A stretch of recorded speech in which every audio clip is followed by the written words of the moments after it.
को मालूम है ना, पूरी दुनिया में हर किसी भी कम्युनिटी में एकता हो सकती है, मुसलमानों में एकता नहीं हो सकती, हो ही नहीं सकती। मुझे पता है बहुत लोगों को बुरा लगेगा क्योंकि मैं सच बोल देता हूँ, लेकिन हकीकत यह है, आपका दिल भी इस बात की गवाही देगा। भारत छोड़िए भाई, दुनिया के मुसलमान एक ही नहीं होना चाहते। किसी भी देश को देख लीजिए आप, वो एकदम अलग चलता है, सोचता है कि पता नहीं मैं क्या हूँ।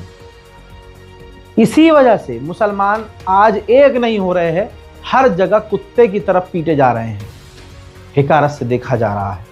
दिल्ली ब्लास्ट में क्लियर हुआ ना, हुआ क्लियर कि कितनी नफरत मुसलमानों के खिलाफ है। ऑप्शन मिल गया भाई, उनके पास बहाना मिल गया अब और हमसे नफरत करने का। सवाल ये है कि क्या इसमें मुसलमान इन्वॉल्व नहीं था, मुसलमानों ने ही किया ये कड़वा सच है। लेकिन ये कह देना कि सारे मुसलमानों की यही मानसिकता है, ये सरासर गलत है। ये कौन से लोग थे भाई पढ़े लिखे?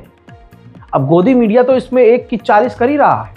नाम तो हिंदुओं के भी आ रहे हैं, लेकिन क्योंकि हिंदुओं को खुश करना है तो हिंदुओं का नाम नहीं दिखाया जाएगा।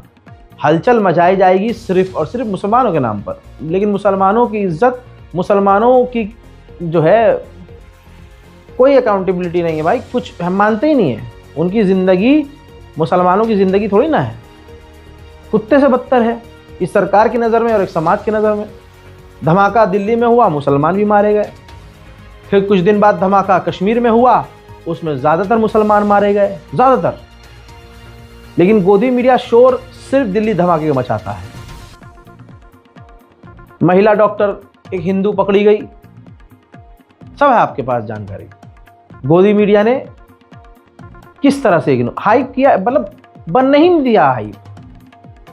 यहां मुसलमान थूक के देता है जी, इस पर हाइप बन जाती है।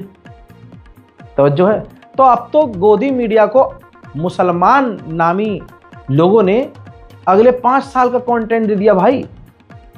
दिन रात अब और नफरत फैलाओ, अब तो तुम्हारे पास सबूत है। वो कौन से मुसलमान थे? वो मुसलमान थे जिस इस्लाम में एक चींटी को मारने की इजाजत नहीं है। अल्लाह अकबर। वो मुसलमान कैसा हो सकता है कि वो मासूमों की जान ले? ये जिहाद थोड़ी ना, ये तो आतंकवाद है। सबसे बड़ा जिहाद तो ये है कि आप अपनी गलत ख्वाहिशों पर कंट्रोल करो, अपनी निगाहों से गलत चीज ना देखो, कंट्रोल करो, किसी का नुकसान ना करो, मन में लालच आए लालच से लड़ो। ये जिहाद अकबर है। मासूमों को मार देना, वो कौन सा जिहाद है जिसमें मुसलमान भी मारे जा रहे हैं, जिसमें मुसलमान भी मारे जा रहे हैं? ये कौन सा जिहाद है भाई? और उनके अब कश्मीर क्यों बदनाम है भाई? इसलिए बदनाम है, कश्मीर में 3 तरह के लोग हैं, मैं आपको बता रहा हूं। पहले जो वो फुल के फुल भारत के साथ हैं। दूसरे कश्मीरी बेचारे वो हैं जो उनके समझ में नहीं आ रहा क्या करें, कंफ्यूज। इन्हीं में से वो लोग हैं जो कहते हैं ना हमें भारत के साथ रहना ना पाकिस्तान, आज़ाद कर दो कश्मीर, जो पॉसिबल नहीं है। फिर एक झुंड जो काफ़ी खतरनाक, वो खुला खुला पाकिस्तान का साथ देता है, पाकिस्तान को सपोर्ट करता है। अब कश्मीर के मुसलमानों में और हिंदुस्तान के बाकी के इलाकों के मुसलमानों में ये फ़र्क है। लेकिन क्या मजहब के चश्मे से आतंक को देखना चाहिए? अरे आतंकवादी तो वो भी है जिसने भारत की मिसाइलों की, हमारी सबसे खतरनाक मिसाइल ब्रह्मोस मिसाइल, उसकी जानकारी प्रदीप कुरुलकर ने, जो आरएसएस से था, उसने पाकिस्तान को जानकारी शेयर करी।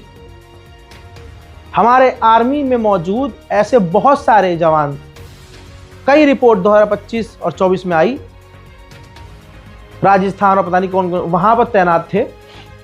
उन्होंने हिंदू नामी, उन्होंने पाकिस्तान की आईएसआई को जानकारी, गद्दारी करी देश से। लेकिन गोदी मीडिया अपने मुंह में गधे का गू फंसाकर वहां खामोश रहा। ये सब सिर्फ मुसलमान का हाँ दिखाओ, कोई मुसलमान इन आतंकवादियों के साथ खड़ा नहीं है। लेकिन आप प्रोपेगेंडा मुसलमानों के खिलाफ देखिए कितना ज़्यादा होगा। मुसलमान एक ही नहीं हो रहा है, गलत बोलो और ये आतंकवादी जो हमला हुआ, इसमें इस्लाम का कोई रोल नहीं है। इस्लाम जब चींटी मारने की इजाज़त नहीं दे रहा, तुम मुसलमान हो के मुसलमान को मार रहे हो, तुम आम लोगों को मार रहे हो, तुम जनता को, आवाम को मार रहे हो, ये कौन सा इस्लाम है भाई? ये तो तुम्हारा कोई बदला है, ये तुम्हारी कोई चिढ़ है। और भारत से चिढ़ता कौन है, मुझे नाम लेने की जरूरत नहीं है।